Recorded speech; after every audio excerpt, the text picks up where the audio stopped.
اعوذ باللہ من الشیطان الرجیم بسم اللہ الرحمن الرحیم ونجیناہ ولوطا الی الارض التی بارکنا فیہا للعالمین ووہبنا لہ اسحاق ویعقوب نافلۃ وکلا جعلنا صالحین۔ سورہ انبیاء کا ترجمہ جاری تھا آیت نمبر 71 سے لے کے 75 تک کہ ونجیناہ، ہم نے نجات دی جناب ابراہیم علیہ السلام کو، نجات دی، اس آگ سے نجات دی، اس آگ کو ٹھنڈا بنا کے سلامتی والا بنا کے، ولوطن، اور تم یاد کرو لوط کو کہ اسے ہم نے بھیجا الی الارض، اس مقدس زمین کی طرف، التی بارکنا فیہا للعالمین، جسے ہم نے بابرکت کیا تمام انسانوں کے لیے۔ اس وقت یعنی مراد اب اس زمین سے مراد یا تو کعبہ کی زمین ہے، شام کی زمین ہے، یا فلسطین کی زمین ہے، فلسطین کی قدس کی زمین۔ جناب لوط جناب ابراہیم علیہ السلام کے بھائی کے بیٹے تھے، غیر اولو العزم پیغمبر تھے، غیر اولو العزم نبی تھے، ٹھیک۔ ونجینا، اور ہم نے نجات دی ابراہیم کو اور لوط کو یاد کرو جسے ہم نے بھیجا اس مقدس زمین کو جسے ہم نے بابرکت قرار دیا تمام انسانوں کے لیے۔ وَوَهَبْنَا لَهُ اسحاق و یعقوب،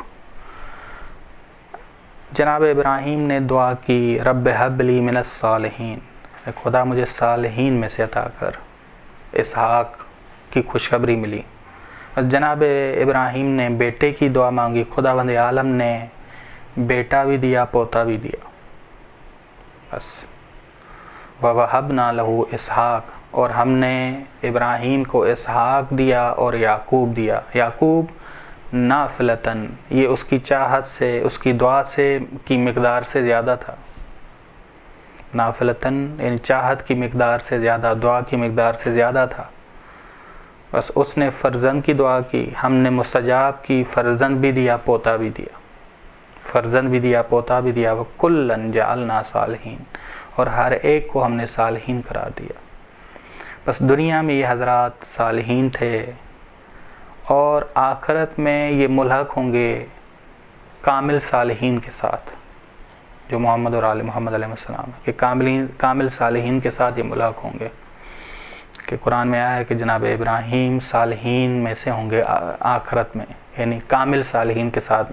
دنیا میں صالح ہیں جناب ابراہیم، جناب لوط، جناب یعقوب، جناب اسحاق، وہاں جو ملحق ہوں گے وہ کامل صالحین کے ساتھ ملحق ہوں گے۔ وَجَعَلْنَاهُمْ أَئِمَّةً يَهْدُونَ بِأَمْرِنَا، ہم نے انہیں ائمہ قرار دیا، ہادی قرار دیا، جو ہمارے حکم کی ہدایت کرتے ہیں، اور ہم نے وحی کی ان کی طرف، فعل الخیرات، وحی عملی کی کہ نیکیوں کو انجام دو، نماز پڑھو، زکوٰۃ ادا کرو، وَكَانُوا لَنَا عَابِدِينَ، اور وہ تھے ہمارے عابد بندے۔ بس ہم نے انہیں امام بنایا، ہم نے انہیں ہادی بنایا، اس محبت کی وجہ یہ تھی کہ وَكَانُوا لَنَا عَابِدِينَ، کیونکہ وہ ہمارے بندے تھے، خالص بندے، ہمارے خالص بندے تھے۔ وَلُوطًا، اور تم یاد کرو لوط کو، آتَيْنَاهُ حُكْمًا وَعِلْمًا، ہم نے دیا اسے حکم اور علم۔ حکم سے مراد یا تو ولایت قضائی ہے، یا نبوت ہے، یا حکمت ہے۔ ہم نے حکمت اور علم دیا، یا نبوت اور علم دیا، یا ولایت قضائی دی اور علم دیا۔ وَنَجَّيْنَاهُ مِنَ الْقَرْيَةِ، اور ہم نے اسے نجات دی بستی سے، بستی نہیں، ظالم، اس بستی کے ظالم لوگوں سے، الَّتِي كَانَتْ تَعْمَلُ الْخَبَائِثَ، جو برے کام انجام دیتے تھے، خبیث کام انجام دیتے تھے، گناہ کبیرہ انجام دے رہے تھے۔ إِنَّهُمْ كَانُوا قَوْمَ سُوءٍ فَاسِقِينَ، یقیناً وہ بری فاسق قوم تھی جس سے ہم نے اسے نجات دی۔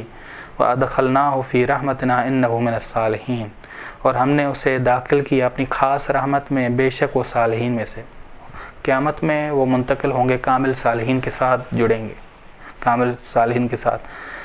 بس ہم نے اب اپنی خاص رحمت دی۔ خاص رحمت کیا تھی؟ پہلے بیان ہوئی، حکم و علم، حکمت دی، علم دیا، ظالمین سے نجات دی، یہ جو ہیں ظالمین سے نجات، یہ خاص رحمت ہے۔ وَأَدْخَلْنَاهُ فِي رَحْمَتِنَا، ہم نے اسے داخل کیا اپنی خاص رحمت میں، یعنی خاص رحمت علم، حکمت، ظالمین سے نجات، انہو من الصالحین، بس یہ دنیا میں صالحین میں سے اور آخرت میں بھی جڑے گا کامل صالحین کے ساتھ۔ وصلی اللہ علی محمد اہل بیتہ الطیبین الطاہرین۔